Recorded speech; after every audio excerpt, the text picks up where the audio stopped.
2 రోడ్లు 4,80,00,000 పెట్టి. విషయం ఏంటంటే చంద్రబాబు నాయుడు గారు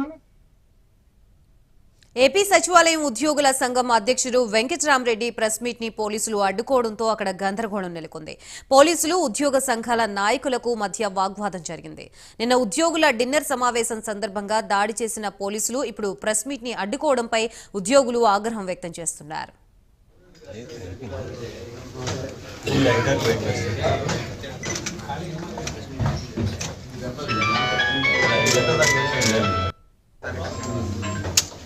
ఆటూరు కావాలని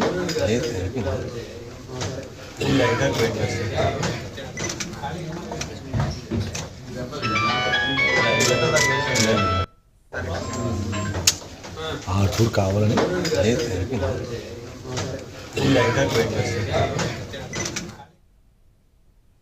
మేడ్చల్ మల్కాజ్గిరి జిల్లా బీఆర్ఎస్ పార్టీ కార్యాలయంలో నిర్వహించే దీక్షా దివస్ కు ఆ పార్టీ నాయకులు కార్యకర్తలు పెద్ద ఎత్తున తరలి వెళ్లారు. తెలంగాణ రాష్ట్ర సాధన కోసం తన ప్రాణాల్ని త్యాగం చేసేందుకు సిద్ధపడ్డ గొప్ప నాయకుడు కె